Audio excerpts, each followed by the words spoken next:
Hello दोस्तों, कैसे हो? आपका स्वागत है त्रिपाण स्टडी सेंटर में। आज जो हम करने जा रहे हैं क्लास 10th NIOS बोर्ड का जो है डाटा एंट्री ऑपरेशन, ये हम करेंगे चैप्टर 8 जिसका नाम है फार्मूला डिफेक्शन एंड चार्ट्स। ये बहुत इंपॉर्टेंट टॉपिक है आपके लिए भी और आप डाटा एंट्री वाले बच्चों के लिए भी। देखिए दोस्तों, डाटा एंट्री के जो सब्जेक्ट है वो सभी बच्चों के लिए होता है, इसलिए ज़रूरी नहीं है कि NIOS वाले बच्चों के लिए ही हो। डाटा एंट्री जिसकी भी प्रॉब्लम आता है, जिसमें फार्मूला जो है फैक्शन और चार्ट समझना चाहते हो तो यहाँ पर आपके लिए भरमार पड़ा हुआ है। लेकिन जो है चैप्टर स्टार्ट करने से पहले जो मैं एक बात हमेशा कहता हूँ, जिसको आपको सोचना भी चाहिए, विचार भी करना चाहिए और अमल भी करना चाहिए, वो ये है कि जब भी वीडियो देखिए पूरा देखिए, क्योंकि हर एक पहलू को, हर एक टॉपिक को समझना हर बच्चे का जो है परम अधिकार है। अगर आप लोग नहीं समझिएगा तो आपका जो जानकारी रहेगा अधूरा रह जाएगा और आप आगे अच्छे नहीं कर पाओगे। तो ये बात जो है तभी मैं हमेशा जोर देता रहता हूँ। साथ में एक इंपॉर्टेंट बात ये भी रहता है, अगर आप पहली बार आ रहे हो, पहली बार मेरे वीडियो देख रहे हो, पहली बार इस चैनल पे आए हो तो लाइक शेयर सब्सक्राइब जरूर कर लीजिए। देखिए, लाइक शेयर सब्सक्राइब करना मैं इसलिए कहता हूँ, इससे आपका फ़ायदा हो रहा है, मुझे कुछ नहीं है दोस्तों। इसमें क्या है, मुझे तो पता है कि साल 2 साल तक रहेगा, अपने आप जो है बच्चे मेरे साथ टच हो ही जाएंगे, लेकिन इससे मुझे उससे कोई मतलब नहीं है। मैं तो सिर्फ आपसे है, क्योंकि आप जब तक पढ़ते हो कम से कम इतना दिन तक सब्सक्राइब करके रखो। इससे क्या होगा कि आपके रिगार्डिंग जो भी मैं वीडियो डालूंगा वो आप तक पहुंचेगा और आपको लाभांतरित करेगा। देखिए, लाभांतरित तभी होता है जब आपको उसकी इन्फॉर्मेशन मिले। जब इन्फॉर्मेशन ही नहीं मिलेगा, नोटिफिकेशन ही नहीं मिलेगा तो आप क्या देखोगे? क्या देखोगे ही नहीं, फिर इग्नोर हो जाएगा एक तरह से आप देखा जाए तो, और उस चीज़ से आप वंचित रह जाओगे और क्या पता वही एग्ज़ाम में आ जाए, फिर तो हो गया ना, आप मुझे कोसोगे। तो ऐसा मैं नहीं चाहता। मैं चाहता हूं कि सभी बच्चों को इसका जो है सही इन्फॉर्मेशन मिले। आपको लगता होगा कि त्रिपाण सेंटर सिर्फ NIOS वाले बच्चों के लिए ही काम कर रहा है, नहीं, आप कोई गलतफहमी में हो। आपको पता होना चाहिए कि 8th class 9, 10th, 11th, 12th जो है CBSE के सभी सिलेबसों को जो है कवर करता है NIOS बोर्ड और त्रिपाण सेंटर, और प्लस जो है आपका NIOS बोर्ड के जो है 10th प्लस 2 को भी कवर करता है। प्लस जो है BA जो फर्स्ट सेमेस्टर से लेकर 6th सेमेस्टर तक 8 के सब्जेक्टों को जो है त्रिपाण स्टडी सेंटर कवर करता है। तो इसलिए ये आपके लिए तो इम्पोर्टेंट है ही है, प्लस आप ग्रेजुएशन करोगे उस समय भी इम्पोर्टेंट रहेगा। तो इसको अगर आज सब्सक्राइब कर लोगे तो आपको कहते हैं ना 10 साल के लिए तो आप मेरे साथ ही जुड़ जाओगे, क्योंकि आपको बहुत ही फ़ायदा होने वाला है त्रिपाण स्टडी सेंटर के साथ। तो सोचिए नहीं, विचार नहीं कीजिए, सिर्फ जो रेड बटन दिख रहा है उस पर उंगली मारिए। चलिए, ये तो था आपके लिए। अब हम अपना जो टॉपिक है उस पर आते हैं। इसमें कहा गया है formula and function and charts. देखिए दोस्तों, ये चीज़ें जो होती है बहुत इंपॉर्टेंट है। आपको पता है कि हम डाटा एंट्री पे ही अभी है, डाटा एंट्री का जो हम एक्सेल के ऊपर ही हैं। एक्सेल को जो है आगे बढ़ाया गया है, हम आगे जो करेंगे फार्मूला, फैक्शन और चार्ट्स। आपने देखा ही होगा कि फार्मूला भी आया था पीछे, जो प्रीवियस चैप्टर हमने किया था 7 में, उसमें सारा कुछ आया था। अब जो आ रहा है इसके फार्मूलास के बारे में, तो इसका मेन परिचय क्या होगा, आखिर फार्मूला होती क्या है। कहते हैं फार्मूला एवं एक्शन एंटर कर सकते हैं और गणितीय गणना भी किया जा सकता है। आप डाटा का उपयोग करके चार्ट्स, ग्राफिक भी बना पाओगे। आप फार्मूला का उपयोग करके जो है संख्याओं के बीच गणितीय संबंध दर्शा सकते हो। सामान्यतः जोड़ना, घटाना, गुणा करना और भाग तथा जटिल गणितों के लिए भी फार्मूला का उपयोग किया जा सकता है। फैक्शन अंतर्निहित फार्मूले होते हैं, उपयोगकर्ता को केवल सेल संदर्भ यानी सेल रेफरेंस और जो है एड्रेस प्रदान करना होता है। इन्हें फैक्शन का एग्रीमेंट भी कहा जाता है और इसे है बाएं और दाएं कोष्ठक के बीच में लिखा भी जाता है। तो ये चीज़ें काफ़ी हद तक जो है डाटा एंट्री वाले बच्चों के लिए इंपॉर्टेंट रहता है। अब इसमें यही बात आती है कि उद्देश्य क्या है। अब उद्देश्य भी जान लेना हमारे लिए उतना ही इंपॉर्टेंट है जितना हमने परिचय के बारे में जाना है। उद्देश्य इसमें यही आता है कि इस पाठ के अध्ययन करने के पश्चात जो है हम डाटा एंट्री के बारे में बहुत कुछ जानेंगे। ठीक है, डाटा एंट्री में जो ये एक्सेल होता है, जो है एक्सेल 2007 है दोस्तों, बहुत इंपॉर्टेंट है और इसके हर एक पहलू के बारे में जानना ये आपका जो है धर्म बन जाता है। कहते हैं जो है इच्छित परिणाम प्राप्त करने के लिए फार्मूला का उपयोग कर सकते हैं। ठीक है, फार्मूला जो होते हैं बहुत इंपॉर्टेंट होता है। फार्मूले फाइनल में जो है फाइल में पिक्चर डाल सकेंगे और उसे संपादित भी किया जा सकता है। फैक्शन का उपयोग कर सकेंगे और विभिन्न प्रकार के चार्ट का निर्माण भी कर सकोगे। फ्लैश चार्ट्स का उपयोग करके जो है ग्राफिंग भी बना सकते हो। तो इसको बनाने के लिए आपको बहुत से विकल्प जो है यहाँ पर उपस्थित किया जाता है। उसके बाद फार्मूला और फैक्शन भी किया जा सकता है। कहते डाटा का जो है कुशलतापूर्वक उपयोग करने में और जो एक्सेल वर्कशीट से उपयोगी जानकारी निकालने में फार्मूला और वर्कशीट के जो है फैक्शन बहुत ही अहम भूमिका निभाता है। कहते हैं एक्सेल में वर्कशीट के डाटा को जो परिणामों की गणना करने के लिए भी फार्मूला का उपयोग किया जा सकता है। यदि डाटा में कुछ परिवर्तन किया जाता है तो वह फार्मूलन अपने आप ही बिना किसी अतिरिक्त प्रयासों के अपडेट किए गए परिणामों की गणना कर सकता है। एक्सेल 2007 में एक नई विशेषता दी गई है जिसके द्वारा जो है तालिकाओं पर कार्य करते वक्त आप जो है कॉलम्स का नाम का उपयोग फार्मूला में भी कर सकते हैं और इस विशेषता के कारण जो है उपयोगकर्ता फार्मूलों को आसानी से भी पढ़ा जा सकता है। तो ये जो है नए नए टेक्नोलॉजी जो है आपके लिए प्रोवाइड्स किया गया है जो कि ये इसमें एक्सेल में है। तो कहते हैं फार्मूलास भी इसमें से एक इम्पोर्टेंट है। अब हमें ये जानना है कि फार्मूलास कैसे बनता है और कैसे देखा जाता है और इसके बारे में हम कैसे जो है इसको एक्सप्रेस कर सकते हैं। तो यही चीज़ें हमें अभी जानेंगे। उसके बाद जो हमारा है फार्मूले में निम्नांकित किए कोई भी एक सभी तत्वों का प्रयोग किया जा सकता है। आप देख सकते हो कि जो फार्मूलास होती है उसमें बहुत कुछ आप जो है कर सकते हो। उसमें कौन कौन सी चीज़ गणना की जा सकती है इसके बारे में आपको जानना बहुत ज़रूरी है। आप देखिए इसकी शुरुआत में जो है इक्वल चिन्ह से भी होना चाहिए। इसमें आप इक्वल चिन्ह का भी प्रयोग किया जा सकता है। गणितीय ऑपरेट जैसे कि जोड़ के लिए प्लस तथा भाग के लिए जो है अपॉन और तरीका जो है ऑपरेटिंग जैसे कि आप देख सकते हो कि बड़ा और स्मॉल जो है यहाँ पर दिया गया है। तो इस चीज़ों का भी उपयोग आप कर सकते हो बहुत आसान में। सेल का संदर्भ जो होता है रेंज और सेल के नाम रहित होती है या इंडेक्स या मान को जो हम वैल्यू भी कह सकते हैं। वर्ष से संबंधित जो फ्रैक्शन जैसे कि हम जोड़ या औसतन भी इसमें बहुत ही आसानी से निकाल सकते हैं। तो ये सब चीज़ें जो होता है इसकी बहुत विशेषताओं के गुणों को प्रदर्शित करता है। इसमें कहते हैं फार्मूला के पुण्य एंट्री हो जाने के बाद सेल जिसमें आपने जो है फार्मूला एंटर किया है उसी में जो है उसका परिणाम प्रदर्शित होता है। साथ ही जब आप उस सेल पर क्लिक करते हैं या उसका जो है चयन करते हैं जिसमें कोई फार्मूला हो तो फार्मूला बार में जो है वह फार्मूला प्रदर्शित होता है। एक्सेल 2007 में जो है फार्मूला फार्मूलेस टैब में उपलब्ध होते हैं। यदि आप फार्मूला टैब पर क्लिक करते हैं तो रिबन में सभी उपलब्ध फार्मूले प्रदर्शित होंगे। जैसे कि आप यहाँ पर चित्र में भी देख सकते हो कि कैसे यहाँ पर जो है प्रदर्शित किया गया है। ठीक है, जैसे आप देख सकते हो कि यहाँ फार्मूलेस FX दिया हुआ है, देखिए है ना, FX दिया हुआ है, इसे ऑटो सम के लिखा हुआ है। Recently used, finance, logical text, data times, सब कुछ देखो। फार्मूलेस में हम गए, फार्मूले देखो होम पेज होगा, इंसर्ट होगा, पेज लेआउट हमने कर लिया था, ठीक है, इंसर्ट भी कर लिया था, होम के बारे में कर लिया था। आज हम फार्मूलेस के बारे में समझेंगे। फार्मूलेस जो होती है जैसे आप क्लिक करोगे आपको पहले सबसे पहले ऑटो सम आता है। ठीक है, मैंने जो है 6वां चैप्टर जो करवाया था तो आपको मैं कुछ प्रैक्टिकल करके भी दिखाया था कि कैसे हम जो है इसको प्लस सम करेंगे। ठीक है, तो ये मोबाइल में भी ये सिस्टम रहता है। एक्सेल वाला पॉइंट जो है WPS जो है आपके सॉफ्टवेयर उसमें ये प्रेजेंट होता है।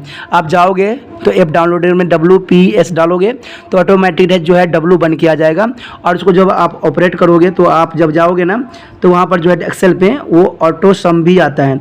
मैंने ऐसे प्रैक्टिकल करके दिखाया भी था। ठीक है, तो ये एक्सेल जो है बहुत काम की होती है जहाँ पर ऐसे ही एरो बना होता है और इसको आप रिपीटिंग भी कर सकती हो जो कि बहुत ही इंपॉर्टेंट रहता है।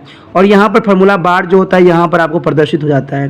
जैसे फार्मूलेस पे जाओगे यहाँ पर जो है फार्मूलेस के जो है ये बार जो है रिप्रेजेंट हो जाएगा जिसको आप इस्तेमाल कर सकते हो। जैसे नंबर लिख दोगे और फटाक से जब एंट्री करोगे तो ऑटोमेटिक जो है ये प्लस कर देगा।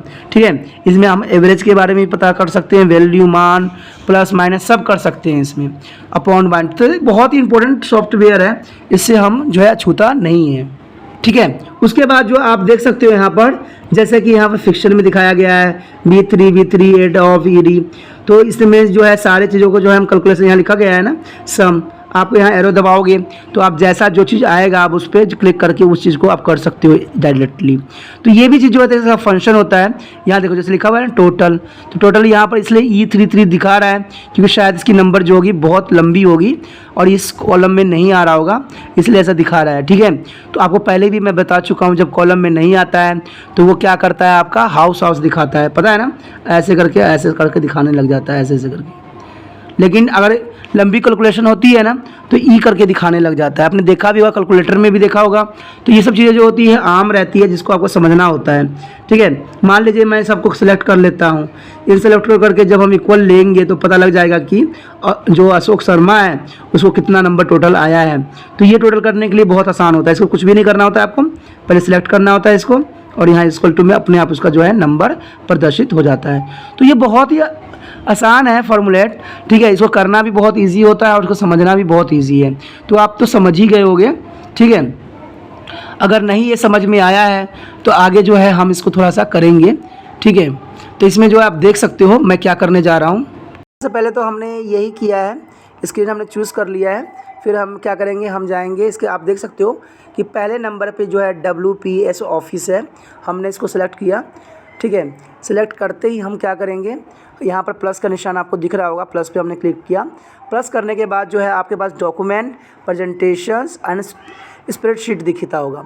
तो हमने जो है स्प्रेडशीट ही करना है, क्योंकि यही जो है एक्सेल के बारे में बताता है, ठीक है। उसके बाद ब्लैंक शीट पे हम गए, ब्लैंक शीट पे गए, फिर हमने क्या किया, यहाँ पर ना किसी के नाम लिख दीजिए। चलिए किसी के भी नाम लिख दीजिए, ठीक है, कुछ भी लिख दीजिए।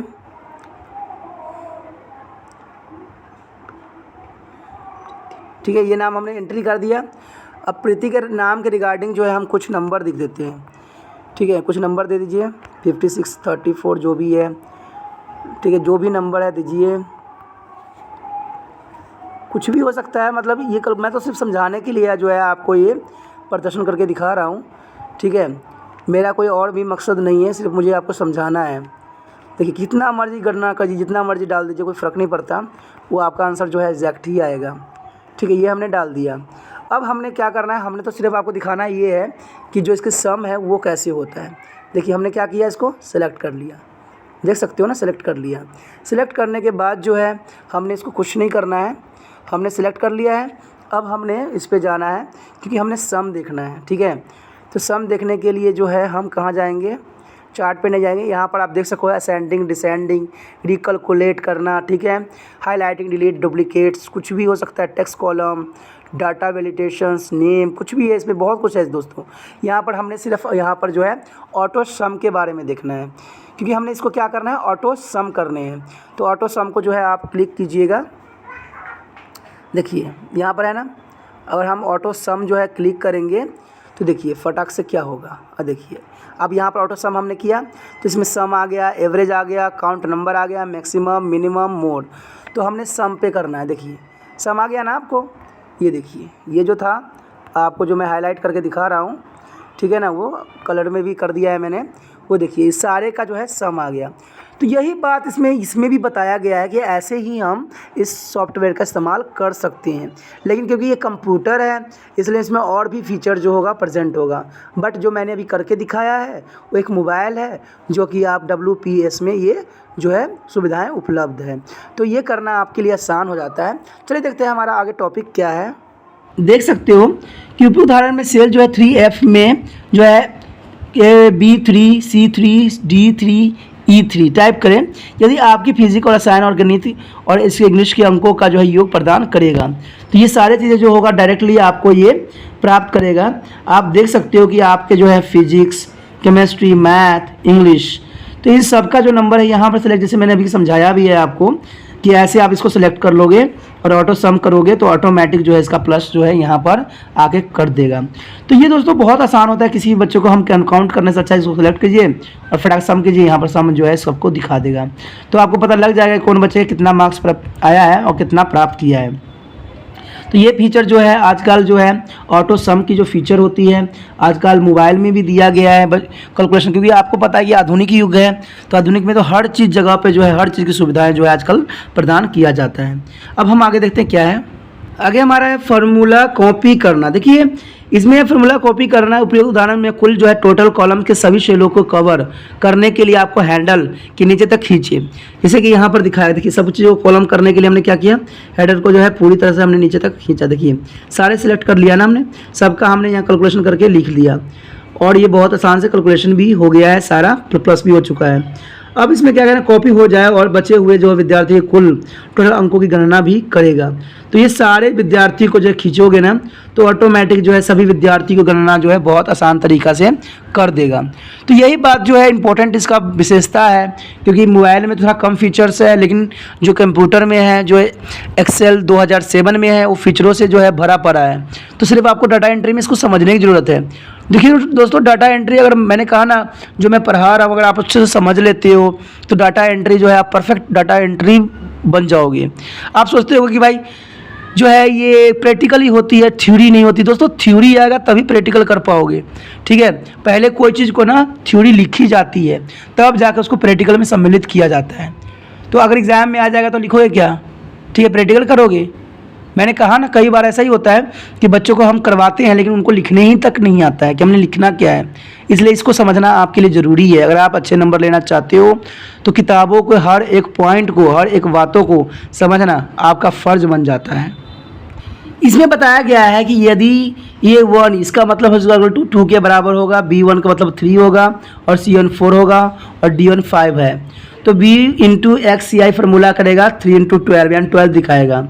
और B1 इंटू, देखिए दोस्तों ये चीज़ें जो होती है ये कुछ कंप्यूटर की जो है कुछ विशेषताओं के बारे में बताया गया है आपको कि अगर इंटू में रहेगा और इसको माइनस रहेगा तो कुछ इस तरह से आपको रिप्रेजेंट दिखाएगा, ठीक है। और ये इंटू जो है इसको रहेगा और प्लस CD रहेगा तो कुछ इस तरह से आपको दिखाएगा।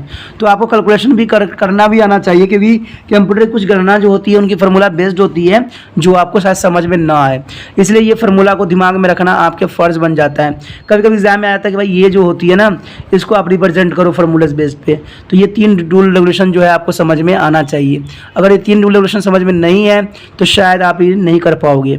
तो इसलिए मैंने जो है दिखाना आपको लाजमी समझा है, क्योंकि यहाँ पर बहुत ईजी है। देखिए B1 कितना है हमारा 3 है और C1 4 है, तो B1 इंटू इसका मतलब होता है इंटू, देखिए इंटू कर दिया 12 आ गया। यहाँ पर इंटू कर देना है दोनों को, फिर इंटू कर देना है और फिर माइनस कर देने हैं। देखिए इंटू कर दिया हमने, 4 कितना आ जाएगा 4 5 20 20 आ जाएगा, यहाँ 6 आ जाएगा, ठीक है। तो इसको क्या करना, नहीं सॉरी ये प्लस करना है यहाँ पर, क्योंकि प्लस है तो प्लस करना है, फिर 9 आएगा, 9 और 6 यहाँ पर हो जाएगा, ठीक है। तो इसको कर देना है, प्लस कर दिया 9 और ये इंटू 6, ठीक है। तो इस तरह से करना, क्योंकि इनकी अपनी कैलकुलेशन होती है तो इसमें कन्फ्यूज़न होने की ज़रूरत नहीं है और जो है 2 राय भी इसमें नहीं है। तो ये अपनी कैलकुलेशन होती है, इनके अपने रूल रेगुलेशन होते हैं, तो इसको कैलकुलेशन करना भी इनकी जो है सरदर्दी होगा। क्यों, रीजन्स यही है। देखिए यहाँ पर अगर मान लीजिए हम इसको मल्टीप्लिकेशन मानते हैं, ठीक है, तो ये कितना होगा 3 2 जा 6 माइनस यहाँ पर जो है प्लस है, दोनों प्लस है ना, तो देखिए इन दोनों को प्लस कीजिए क्या हो जाएगा, ठीक है। इसमें देखिए अगर मान लीजिए मैं अगर इसी बेस पे चलता हूँ, पहले मल्टीप्लिकेशन बोर्ड मार्क्स के रूल पे चलता हूँ, तो वही हो गया हमारा 4 + 5, ठीक है, ये हो गया। अब इन दोनों को क्या करेंगे हम प्लस कर लेते हैं, तो कितना आ जाएगा 6 5 11 - 4, तो आ गया ना 7 8 9 10 11 तक, ये 7 आ गया ना। तो इस तरह से जो इन्होंने कैलकुलेशन किया है। तो यहाँ पर इन्होंने किया गया है बोर्ड मार्क्स, क्योंकि कंप्यूटर में ऑलरेडी जो है बोर्ड मार्क्स उन्होंने एंट्री कर चुके होते हैं, तभी आप कन्फ्यूज़न हो जाओगे। पहले क्या करोगे, इन दोनों के प्लस कर दोगे, 9 कर दोगे, ठीक है, और फिर इसको 6 माइनस कर दोगे, तो आंसर तो कुछ और आएगा, आप कन्फ्यूज़न हो जाओगे। लेकिन यहाँ पर इन्होंने बोर्ड मार्क्स का जो है फार्मूला का इस्तेमाल किया है, क्योंकि मैं कई बच्चों को देखा हूँ कि ये कन्फ्यूज़न हो जाते हैं, इसलिए मैंने आपको यहाँ पर कैलकुलेशन करके दिखाया है कि आप जो है सही से इसको समझ सको। आगे हमारा कहा गया है कि ऑटो सम, यानी ऑटो सम जो अभी मैंने दिखाया भी है आपको, ऑटो सम विशेष रूप द्वारा सेल्स के मानों का योग किया जा सकता है। इसे करने के लिए निम्नलिखित चरणों का पालन करना पड़ेगा। ये आपको कंप्यूटर पे करने की आवश्यकता होगी, ठीक है। सेल F3 पर क्लिक करना पड़ेगा आपको, F3 पर कीजिएगा तो फार्मूला टैब का चयन करें। एक्शन जो है लाइब्रेरी समूह में जो ऑटो सम पर क्लिक करें और सम का चयन करें, एंटर। आप देख सकते हो कि जो मैंने अभी कुछ देर पहले करवाया, देखिए ये ऑटो सम पे गया, हम भी गए थे ना ऑटो सम पे। ऑटो सम जैसे हमने क्लिक किया तो हमारे पास क्या आ गया, sum, average, counter number, max, minimum, सारे मोड फंक्शन, यही आया था ना उसमें भी। तो मैंने कहा था ना फीचर सेम ही होता है, कंप्यूटर के जो कुछ जो है कंप्यूटर के जो फंक्शन है वो दे दिया गया है मोबाइलों में। तो वैकल्पिक रूप से आप जो है भौतिक, रसायन शास्त्र, गणित और अंग्रेजी के अंकों का जोड़ प्राप्त करने के लिए आप जो है F3 सेल में जाएंगे। F3 सेल में जाने के बाद जो है ये कीजिएगा, तो यहाँ पर सम दिया हुआ है, सम पर जैसे ही आप दबाओगे ऑटोमेटिक जो है यहाँ पर सम जो है उपलब्ध हो जाएगा, ठीक है। यानी जो यहाँ पर आगा आपको इस रूप में दर्शाएगा। इसकी वैल्यू मैं अभी कुछ देर पहले ही आपको बताया था, समझाया भी था कि ऐसे ऐसे होता है। तो ये चीज़ें आपको जानना ज़रूरी भी है, और तभी जो है आप जो है डाटा एंट्री की सही वैल्यू और मान्यता को प्रदर्शित कर पाओगे अपनी इंटेलिजेंसी से। अगर आप नहीं समझोगे तो शायद अपनी इंटेलिजेंसी भी आपका जो होगा फेल हो जाएगा। कहते हैं सम फ्रैक्शन के अलावा भी फ्रैक्शन में जैसे कि average, counter number, max, mean, सभी कई अनेक फ्रैक्शन भी होते हैं। अभी मैंने कुछ देर पहले ही आपको बताया है कि इसमें ऑटो सम में जो होता है सम तो होता है, plus average, counter number, max, minimum, mode function जो है इसमें उपलब्ध होता है। कहते हैं सम 0 सेल की जो रेंज में सभी संख्याओं का योग प्रदान करता है। इसकी जो है सिंडिकेशन है और सम नंबर्स नंबर 2 ये सब आएगा। इसमें कहते हैं कि एग्रीमेंट की अधिकतम संख्या जो है 255 हो सकती है, जैसे कि नंबरिंग्स 1, नंबर 2, नंबर 3 यानी 255 तक जा सकता है, यानी 255 तक जो है इसकी रेंज जा सकती है। तो इसलिए जो है बहुत आसान रहता है इसको करना, ठीक है। जिसे आप देख भी सकते हो कि यहाँ पर सम करके B3 रिप्रेजेंट हो रहा है, तो उसी बेस पे आप जो है अपना कैलकुलेशन कर सकते हैं। सम फाइल यानी सम फाइल का रेंजिंग क्राइटेरिया, सम रेंज, इस प्रकार के सम फंक्शन का उपयोग दिए हुए मानदंडों पर संदर्भ में हम सेल का जोड़ने के लिए किया जा सकता है। रेंज जो होती है निकटवर्ती सेलों का एक समूह होती है। रेंज के अंदर जो सेल की संख्या या नाम, एरो या संदर्भ होना चाहिए जो संख्याएं हो, यानी एफ सम ऑफ एक्सेल में भी रिक्त स्थान और टैक्स वैल्यू की अपेक्षा की जा सकती है। तो ये बहुत ही इंपॉर्टेंट रहता है डाटा एंट्री में, जिसको आपको समझना भी चाहिए और विचार भी करने की आवश्यकता होती है। देखिए डाटा एंट्री जो है कुछ हद तक आप मोबाइल में भी सीख सकते हो, क्योंकि फीचर जो मैंने दिखाया है, तो क्योंकि जब मेरे मोबाइल में हो सकता है तो आप में क्यों नहीं हो सकता, ठीक है। मेरा मोबाइल कोई बड़ा नहीं है, कोई हाईफाई भी नहीं है, ये जो है 8000 के आसपास ही है, तो 8000 तो आपके लिए आम रहता है, जहाँ पर आप आसानी से कर सकते हो। तो यही कहते हैं दोस्तों, ये जो फंक्शन डब्ल्यू का फंक्शन WPS का जिसमें भी फंक्शन होगा वो आसानी से जो है उसके मोबाइल में ऑपरेट होगा ही होगा, और कुछ हद तक जो है आप अपने मोबाइल से भी इसके प्रैक्टिस कर सकते हो, ठीक है, अगर आपके पास कंप्यूटर नहीं है तो। कहते हैं ना कि जो सुविधाएं आपके पास उपलब्ध हो उसी से आगे बढ़ो तो ही बेटर होता है, क्योंकि कहते हैं ना जितना चादर हो उतना ही पैर पसारना चाहिए। जो चादर से अधिक पसारने की कोशिश करते हैं, ना घर के रहते ना घाट के। तभी कहते हैं ना जितना सिलेबस हो उतना ही करने की कोशिश करो, एक्स्ट्रा के चक्कर में पढ़ोगे ना यहाँ के रहोगे ना वहाँ के रहोगे।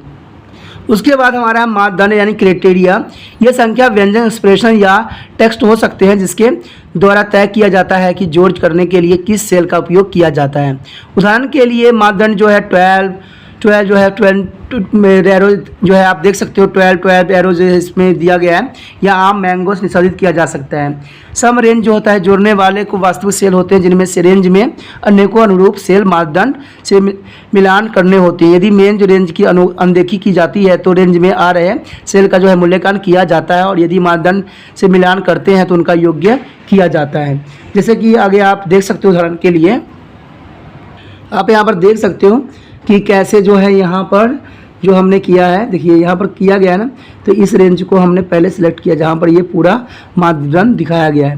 ये फार्मूला बार है, जहाँ पर फार्मूला बार में पूरा इन्फॉर्मेशन दी गई है, और ये इसके सारे इन्फॉर्मेशन, जैसे क्लिक यहाँ पर करोगे यहाँ पर जो है पूरा फार्मूला बार दिखेगा, और ये आप जो है एक्सेल में कर सकते हो आसानी से, ठीक है। और इसका वैल्यू भी जो है आपको दिखेगा, जैसे कि आगे नीचे दिखाया गया है कि यहाँ पर 200 है, तो यहाँ पर जो है सम इस रूप में दिखाया गया है। तो ये चीज़ें दोस्तों बहुत आसान हो जाती है आप लोग के लिए कैलकुलेशन करना भी, ठीक है। अब कह सकते हैं कि ऊपरी उदाहरण में जो है fraction some IF cell B3E3 में केवल उन सेलों के मानों का योग करेगा जो 99 से बड़े हों, अर्थात जैसे कि वह केवल जो है सेल D3 और E3 के मानों का योग करेगा। इस कारण से परिणाम जो होगा 100 + 100 होगा। तो इसमें भी बहुत इंपॉर्टेंट है, देखिए कि ये जो सम जो है सम IF जो होगा सिर्फ 100 के ऊपर वाले मानों को ही प्रदर्शित करेगा, नीचे वाले मानों को प्रदर्शित वो नहीं करेगा। तो ये चीज़ें भी है वहाँ पर हो जाता है कि मान लीजिए भाई इसको अगर हम सेट करते हैं तो हम देखेंगे कि 33 के प्लस को ही हमने इसमें ऐड करना है, तो वो ऐसे भी किया जा सकता है। आजकल रिजल्ट भी जो होती है इसी बेस पे बनाई जाती है। एवरेज फंक्शन जो होती है इसके आपको संख्याओं का औसतन प्राप्त करने में सहायता मिलती है। ये आर्गुमेंट का औसतन गणितीय मध्यम लौटाता है। इसका सिंडिकेट है एवरेज नंबर 1 और 2। एग्रीमेंट की अधिकतम संख्या जो है 255 हो सकती है, जैसे कि नंबर 1, नंबर 2 एंड 225 तक जाएगा ये। तो ये काफ़ी खास बना देती है एक्सेल को, 2007 एक्सेल को। यहाँ पर कुछ फंक्शन दिखाया गया है, एवरेज फंक्शन भी देखिए, एवरेज फंक्शन भी होती है तो एवरेज भी किया गया है। अब इन सब को जो है कैलकुलेशन करके जो यहाँ पर एवरेज जब किया गया है तो 99.5 दिखाया है। तो इसका मतलब है इन सब के नंबरों का जो जोड़ है 398 है और इसका सफिशिएंस 200 है, तो इसकी एवरेज जो होगा 99.5 होगा। तो ये एवरेज भी प्रदर्शन करना इनके लिए बहुत आसान हो जाता है, ठीक है। आज जो बड़े बड़े रिजल्ट होते हैं इसी बेस पे भी तैयार किया जाता है, तो एक्सेल के जो है अपना एक विशेष महत्व रहता है। इसमें यही बात बताया गया है कि मिनी फ्रैक्शन, यानी ये मिनी फ्रैक्शन जो होती है इन संख्याओं को दिखाने के लिए अपना विशेष महत्व रखती है, ठीक है। तो ये बातें काफ़ी इंपॉर्टेंट रहता है। आप देख सकते हो कि इसमें जो है सारे कैलकुलेशन हुआ है, एवरेज भी दिखाई गई है, यानी हर तरह के जो है आपको फंक्शन यहाँ पर दिखेगा। यानी कहते हैं कि ये कम से कम जो है 255 तक जो है रिप्रेजेंट करता है, जो काफ़ी इसकी विशेषताओं को जो है खास बना देता है। उसके पश्चात हमारा है मैक्स फ्रैक्शन। ठीक है, ये संख्याओं में अधिकतम मान वाली संख्या प्राप्त करने में सहायता करता है। ये संख्या को सेट में से सबसे बड़ी संख्या लौटाता है। इसका जो है मैक्स नंबर 1 to 2 होता है। देखिए दोस्तों, ये चीज़ें बहुत इंपॉर्टेंट रहता है। जो मैक्सिमम नंबर है तो वो मैक्स करता है। देखिए इसमें 100 है ना, तो इसने पहले ही दर्शा दिया कि मैक्सिमम नंबर कहाँ पर आया है। तो ये सारे गणना जो होती है आजकल रिजल्ट सब में चीज़ों में किया जाता है। देखिए ये फंक्शन को समझना, एक बारीकी के साथ समझना भी एक विशेषता रहती है, क्योंकि हम इतने छोटे छोटी बातें जो है कोई भी नहीं समझाता है। चाहे आप कंप्यूटर के क्यों नहीं शॉप पे कहीं लग गए हो, या दुकान में रहते हो, या कहीं भी आप कोर्स कर रहे हो, इतनी छोटी छोटी बातें आपको नहीं बताएगा। अब बेशकली जो है मैं थ्योरी ही बता रहा हूँ, लेकिन हर एक छोटे छोटे पॉइंटों पर भी जो है विशेष ध्यान बता रहा हूँ, क्योंकि इतना छोटी छोटी बातें कोई नहीं बताएगा। आपको सिर्फ इसे करवा देगा, हो गया आप जाओ। लेकिन एक्सेल के बारे में जो है सही ज्ञान प्रदर्शन कोई नहीं करता है आज के समय में। उसके पश्चात हमारा है अंटोमेन की अधिकतम संख्या जो होती है 255 हो सकती है, जैसे कि नंबर 1, नंबर 2 और नंबर 255। देखिए दोस्तों, ये नंबर जो है आपको अपना इतना भी दिमाग में रखने की जरूरत नहीं है, इतना याद रखना 255 तक होती है। इसमें G3, H3 और HI3 और J3 सेल के हैंडल की संबंधित कॉलम के सभी रो पर ड्रैग करेगा। आप देख सकते हैं कि जो है सिंगल संगत जो फ्रैक्शन संबंधित कॉलम जो है कॉपी हो जाएगा और स्वचालित रूप से ये मानों का भी गणना हो जाएगा। जैसे नीचे चित्र में भी दिखाया गया है, आप देख सकते हो। इसमें जो है हर चीज़ की गणना जो है की गई है। देखिए यहाँ पर देखिए हमने क्या किया है, पहले तो कैलकुलेशन टोटल किया है ना। अब यहाँ पर उन्हीं चीज़ों का जो है विस्तार से समझाने की कोशिश कर रहा है। पहले तो टोटल किया है इन्होंने सबका, फिर सम IF बताया कि इसमें 100 जो है किस किस में आया है। अब देखिए इसमें किसी के भी 100 नहीं आया है, तो यहाँ पर 100 भी नहीं दिखाया गया है। उसके बाद है एवरेज सबसे दिखाया गया है, सबका एवरेज दिखाया गया है। यहाँ पर देखिए तो सबसे उच्चतम एवरेज है। मिनिमम भी दिखाई गई है कि मिनिमम मार्क्स किस में आया है और अधिकतम मार्क्स किस में आया है। तो हर चीज़ का फंक्शन जो है, ये चारों फंक्शन जो है मैंने बताया भी था, समझाने की कोशिश भी किया था कि सारे फंक्शन जो होती है हमारा ऑटो सम में होती है। और ऑटो सम जो है जो कंप्यूटर की है खास विशेषता है, और विशेषताओं के रूप में ही इसको जाना जाता है। तो इन्होंने सारे सिलेक्ट करके इसलिए आपको दिखाने की कोशिश किया है कि इसमें जो है सारी चीज़ें प्रदर्शित होगा, और इसको समझना भी आपको ज़रूरी है। अधिक फिक्सेशन का उपयोग करने के लिए हम क्या कर सकते हैं, फार्मूला टैब चुनें। फार्मूला रिबन में जो है फ्रैक्शन लाइब्रेरी से ऑटो सम का चयन भी कर सकते हैं। मोर फ्रैक्शन पर क्लिक करें, जैसे कि नीचे दिखाया गया है। आप इसमें ऑटो सम देखिए, मोर ऑप्शन पे जाइए। और भी फंक्शन जो है देखिए, ये सब तो हम कर चुके हैं। देखिए सम भी आपने कर लिया, एवरेज भी कर लिया, मैक्स भी कर लिया, मिनिमम भी कर लिया, और जो काउंटर नंबर भी आपने कर लिया जो काउंटर नंबर था। अब मोर फंक्शन में जाइएगा तो और भी चीज़ें जो है आपको देखने को मिलेगा। जब आप मोर फंक्शन पर क्लिक करते हैं तो एक डायलॉग बॉक्स प्रकट होती है, जैसे कि नीचे दिखाया गया है। निम्नलिखित डायलॉग बॉक्स की सहायता से आप अपनी आवश्यकता अनुसार एक फंक्शन चुन सकते हैं। ठीक है, तो क्या फंक्शन है देखते हैं हम। जैसे आपने मोर फंक्शन क्लिक किया तो आपको ऐसा सिलेक्ट जो है ऐसा आपको आ जाता है। इसमें सम तो हम जानते ही हैं, एवरेज, IF भी आ गया है, हाइपरलिंक्स भी आ गया है, counter, max, sum, number of there. तो आप कह सकते हो इसमें जब इसको आप बढ़ाओगे, एरो के नीचे साइड करोगे तो और भी फंक्शन जो है आपको देखने को मिलेगा। ठीक है, क्योंकि ये अभी 3-4 इसलिए दिखा रहा है कि जो एरो आपको देख रहा होगा, कंप्यूटर भी आप चलाते हो, इस एरो को जब नीचे की साइड करोगे तो इसमें जो है और भी फंक्शन जो है प्रदर्शित होगा, और उसके बाद ओके करोगे तो वो जो है कार्य करना शुरू कर देगा। तो ये चीज़ें जो है सब काफ़ी इंपॉर्टेंट इसके रखते हैं। उसके बाद जो हमारा है चार्ट। देखिए चार्ट द्वारा विभिन्न प्रकार के ग्राफ का उपयोग करके वर्कशीट में एंटर किए गए डाटा को हम जो है विजुअल फॉर्म में प्रदर्शित कर सकते हैं, यानी देखने के रूप में कि किसको अच्छा अंक हुआ। तभी तो हम ग्राफिंग का यूज़ करते हैं, पाई चार्ट का करते हैं, बार चार्ट का करते हैं, स्टॉक चार्ट का करते हैं, बहुत से चार्ट होते हैं। ठीक है, तो इसमें इन चीज़ों का हम प्रयोग करते हैं। चार्ट बनाने से पहले आपको जो है वर्कशीट में डाटा एंटर करना होगा। इस खंड में जो वर्णन किया गया है कि आप डाटा द्वारा वर्कशीट में जो है साधारण चार्ट किस प्रकार बना सकते हैं। फॉर्मेट किए गए चार्ट विभिन्न उद्देश्यों के लिए अनेक प्रकार के होते हैं। ये कॉलम से जो है पाई चार्ट तब तक या फाइल से फॉर्म चार्ट तक हो सकते हैं, यानी किसी भी फॉर्म में आपके पास हो सकते हैं। उसके बाद है चार्टों के प्रकार। देखिए दर्शकों की आवश्यकता अनुसार डाटा को विभिन्न प्रकार से प्रदर्शित करने के लिए जो है माइक्रोसॉफ्ट ऑफिस एक्सेल 2007 कई प्रकार के चार्ट प्रदान करता है। नीचे दिए गए प्रत्येक जो है उपलब्ध चार प्रकार के लिए उपलब्ध चार्ट के जो है उप प्रकार की विस्तृत श्रृंखलाओं से आप एक नया चार्ट बना सकते हैं या मौजूदा चार्ट का परिवर्तन भी कर सकते हैं। जो आपके पहले चार्ट गिवन है उसको भी आप प्रदर्शित कर सकते हैं। उसके बाद जो हमारा है कॉलम चार्ट। देखिए कॉलम चार्ट जो थी इस प्रकार के चार्ट का उपयोग विभिन्न श्रेणियों में मानों की तुलना करने के लिए किया जाता है। यह निर्धारित मानदंड से जो है सामान्य श्रेणी के डाटा का विश्लेषण करने के लिए बहुत ही प्रभावशाली परिणाम प्रदान करता है, क्योंकि ये इससे जो है हम क्या कर सकते हैं, तुलना भी कर सकते हैं। लाइन चार्ट में क्या होता है, वर्कशीट के कॉलम या रो में दिए गए डाटा को लाइन चार्ट की मदद से एक एक्शन के रूप में दिखाया जा सकता है। सामान्य पैमाने की अपेक्षा समय के साथ निरंतर डाटा के प्रदर्शन करने के लिए लाइन चार्ट का उपयोग किया जा सकता है। अंत सामान्य समय अंतराल में डाटा की प्रवृत्ति देखने के लिए जो है लाइन चार्ट सबसे उपयुक्त होती है। श्रेणियों को डाटा को प्रदर्शन की प्रवृत्ति देखने के लिए लाइन चार्ट सबसे उपयुक्त होती है। श्रेणियों डाटा को प्रदर्शन करने के लिए तो है क्षैतिज यानी हॉरिजॉन्टल एक्सिस का उपयोग किया जाता है और सभी मानों को जो है लंबवत अक्ष पर सामान्य रूप से भी वितरित किया जाता है। तो ये चीज़ें जो होती है काफ़ी इंपॉर्टेंट रखती है, ठीक है, एक्सेल में। तो ये करना भी आपके लिए आसान हो बना देता है। उसके बाद हमारा है पाई चार्ट। देखिए वह स्थिति जिसमें व्यक्तियों की अपेक्षित गुणपात या पूर्ण में किसी भी वस्तु का कितना योग है प्रदर्शन करना है होता है, तो उसमें पाई चार्ट बहुत ही उपयोगी होते हैं।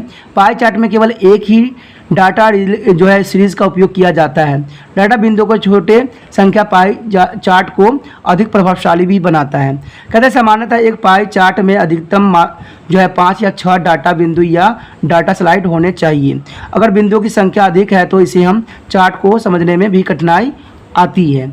उसके बाद जो हमारा है, साथ ही इस बात पर भी ध्यान देने बहुत महत्वपूर्ण है कि पाई चार्ट में उपयोग किए जाने वाली संख्या धनात्मक होनी चाहिए। यदि कुछ ऋणात्मक संख्या है तो वह स्वयं ही धनात्मक संख्या में परिवर्तन हो जाएगा, क्योंकि इसमें जो है दोस्तों हमेशा पॉजिटिव संख्याओं को ही लिया जाता है। ये आपने जो छोटे क्लास में पाई चार्ट बनाने समय भी किया होगा, बड़े क्लास में भी किया होगा, जिन्होंने मैथ भी लिया होगा उन्होंने भी किया होगा।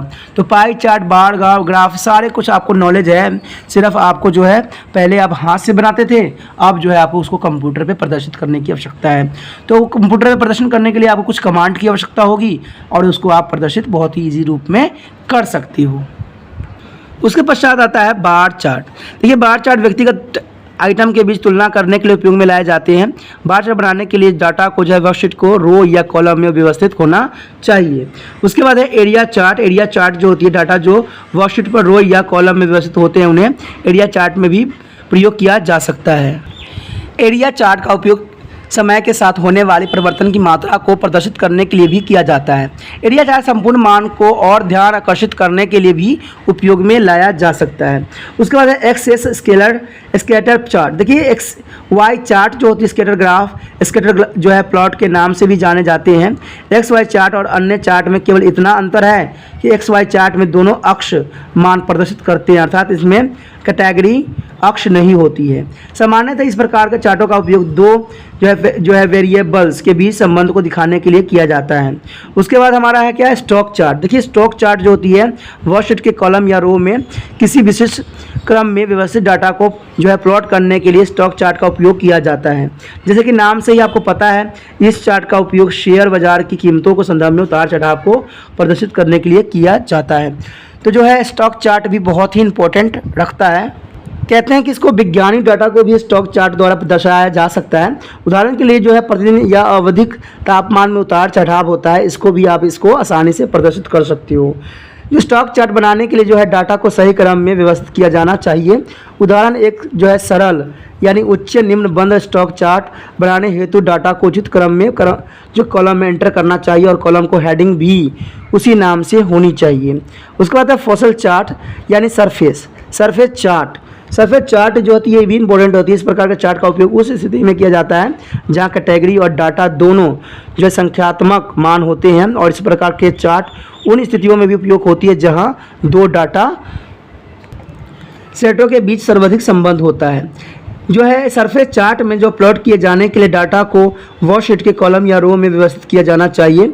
रंग और नमूने उन क्षेत्रों को दर्शाते हैं जो मानों को सेट की सामान्य रेंज में होते हैं, जैसे कि है टोपोग्राफिक पैम यानी टोपोग्राफी मैप में होता है। तो कहते हैं इन चीज़ों का जो है आसानी से हम उपयोग कर सकते हैं। उसके बाद है डेनस चार्ट, डेनेट नॉट चार्ट, ठीक है, डोनेट चार्ट। तो डोनेट चार्ट बनाने के लिए यह शर्त है कि डाटा को रो या कॉलम के रूप में होना चाहिए। पाई चार्ट की तरह से डोनेट चार्ट भी संपूर्ण के साथ किसी भी वस्तु के अनुपात को संबंध को दर्शाते हैं, लेकिन यह डाटा जो है सीरीज से अधिक का उपयोग करने में सक्षम होता है। उसके बाद है बबल चार्ट, यानी बबल चार्ट भी इम्पोर्टेंट माना जाता है। देखिए, बबल चार्ट का उपयोग उन डाटा को प्लॉट करने में किया जाता है जो वर्कशीट के कॉलम में व्यवस्थित होते हैं, यानी एक्स मान पहले कॉलम में सूचीबद्ध होते हैं और उसके मिलान वाई मान वाले बबल साइज मान आसन कॉलम में सूचीबद्ध होते हैं। उसके बाद है रडार चार्ट। रडार चार्ट की भी अपनी एक खासियत होती है, ठीक है। इसमें कहते हैं रडार चार्ट का उपयोग अनेक डाटा सीरीज को पुनः योग की तुलना में करने में किया जाता है और वर्कशीट के रो या कॉलम में व्यवस्थित डाटा द्वारा जो है रडार चार्ट को जो है प्लॉट किया जाता है। अब चार्ट के घटक, देखिए चार्ट के कुछ घटक होते हैं, वो देख लेते हैं क्या है। जैसे कि आप ये चार्ट को देख रहे होंगे, यहाँ पर जो है कुछ जो हमने किया था मैथ, बायोलॉजिकल, इंग्लिश के चीज़ों में देखा था, सभी बच्चों के यहाँ पर जो है प्रदर्शन को रिप्रेजेंट किया गया है कि कैसे कैसे जो है रवि ने क्या प्रदर्शन किया है। रवि के परफॉर्मेंस चार्ट है, ठीक है, ये है शंकर का पूरा है, तो सभी है यानी रिजल्ट ऑफ स्टूडेंट, ठीक है। तो इसमें सभी का जो है दिखाया गया है। वाई अक्ष शीर्षक है, ठीक है, ये जो होगा वाई अक्ष शीर्षक है, वाई अक्ष मान है, ठीक है। ये जो रवि नाम लिखी गई है अक्ष कैटेगरी आ जाती है और ये जो बना हुआ है वो लंबवत मुख्य ग्रेड होती है और यहाँ चार्ट के शीर्षक की हम किसके ऊपर कार्य कर रहे हैं और ये जो कॉलम होती है मुख्य 36 मुख्य ग्रेड में होती है और ये सारे जो होते हैं डाटा होते हैं। तो यहाँ पर जो आप फिजिक्स देख रहे हो ये लेजेंड होते हैं जिस पे हमने काम करना होता है और ये टिक होते हैं, जैसे कि यहाँ पर 0, 20, 40 यानी कितनी संख्याएं जो है यहाँ पर 100 तक ली गई है क्योंकि 100 के ही नंबर हमने रिप्रेजेंट करना है। तो ये याद रखना आप सिंपल भी बात कि जो चार्ट होती है ये सदैव एक्स पॉइंट होती है, ये सदैव वाई पॉइंट होती है, ठीक है। इसमें जैसे भी ग्राफ आप बनाओगे, जो भी बनाओगे उसी बेस पे इसको प्रदर्शित होगा। यहाँ पर आपको एक्सिस और नाम लिखने पड़े की आवश्यकता होगी। तो इस तरह से जो है ग्राफ आपको रिप्रेजेंट होगा, ठीक है। ग्राफिंग देखिए दोस्तों समझना कोई बड़ी बात नहीं होती है, अगर आप ग्राफ को सही बात से समझ लेते हो तो आप इसको प्रदर्शित भी कर सकते हो आसानी से। उसके पश्चात हमारा आता है चार्ट का शीर्षक। देखिए अभी मैंने एक्स वाई के बारे में बताया है, तो यहाँ पर उसी चीज़ों को जो है यहाँ पर रिप्रेजेंट करने की कोशिश किया जा रहा है। शीर्षक जो संपूर्ण चार्ट को दिया जाता है यानी एक्स अक्ष, देखिए शीर्षक का मतलब वही होता है जो मैंने बताया था कि स्टूडेंट रिजल्ट था ये, तो वो होगा शीर्षक चार्ट। एक्स अक्ष के शीर्षक जो है एक्स अक्ष के डाटा के रेंज को दिखाया जाता है और वाई अक्ष में जो है वाई अक्ष के डाटा को रेंज को दिखाया जाता है और एक्स कैटेगरी जो होती है डाटा को कैटेगरी होती है जिन्हें हम प्लॉट किया जाता है। ये आपकी जो है डाटा रेंज में प्रथम कॉलम या प्रथम रो से लिए जाते हैं। उसके बाद आपका आ जाता है वाई अक्ष मान, यह वो डाटा रेंज होती है जिसके उपयोग डाटा सीरीज को चिन्हित करने के लिए भी उपयोग किया जाता है।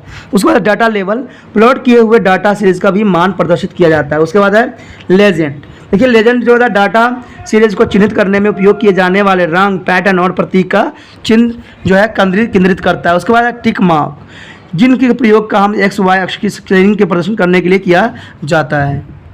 उसके पश्चात है हमें कि एक्सेल 2007 में चार्ट कैसे बनाएं। देखिए एक्सेल में जो है बनाने के लिए भी कुछ विधि की आवश्यकता होती है, क्योंकि जब हम एक्सेल 2007 कर रहे हैं तो उसके बारे में हमें जानना भी पड़ेगा।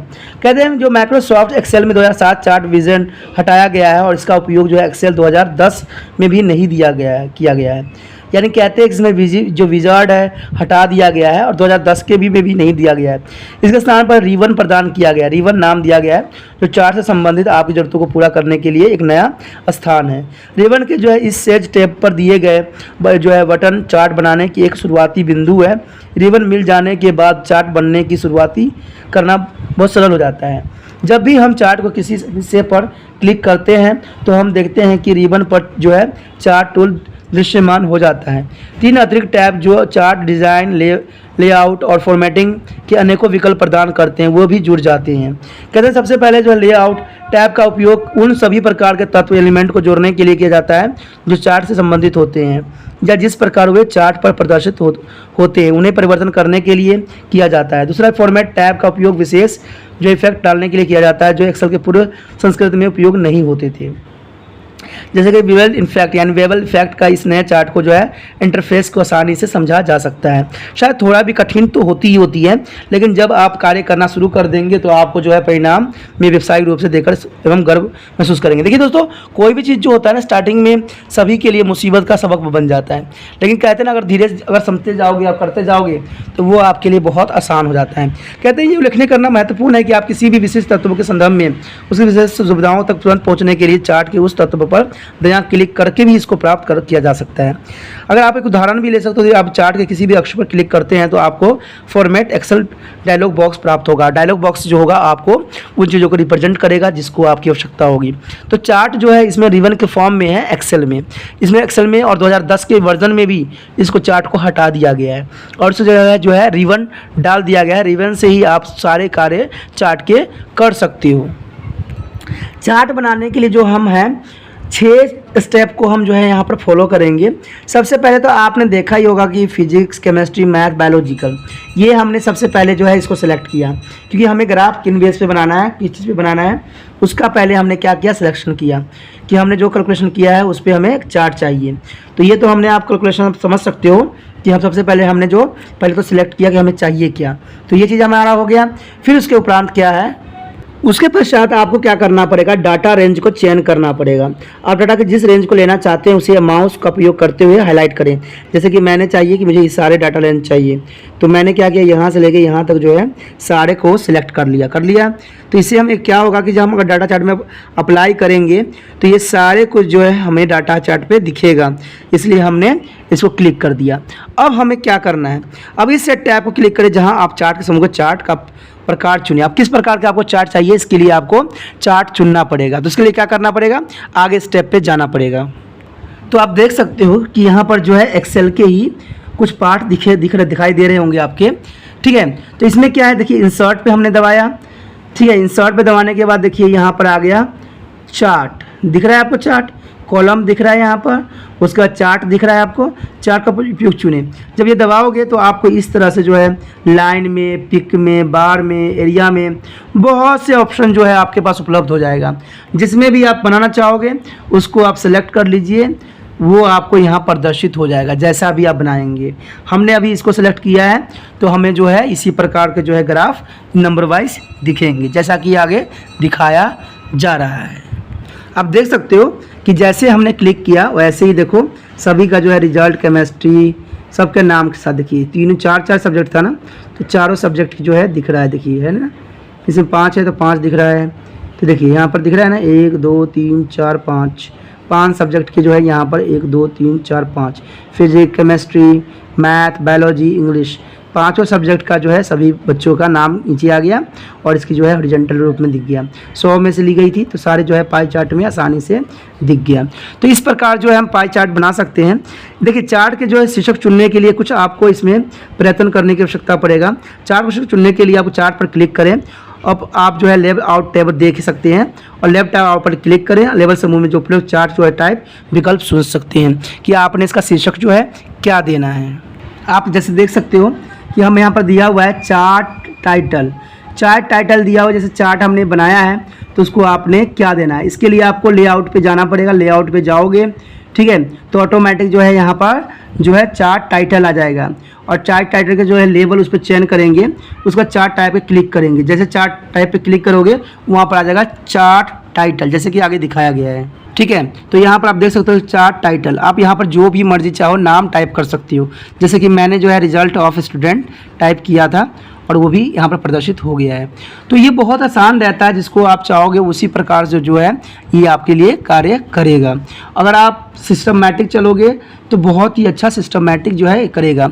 उसके आगे जो हमारा है एक्स अक्ष के नाम दीजिए, यानी लेवल टाइप टैब पर क्लिक करें और इसके बाद जो है लेवल ग्रुप के एक्सेल टाइप कर चयन करें।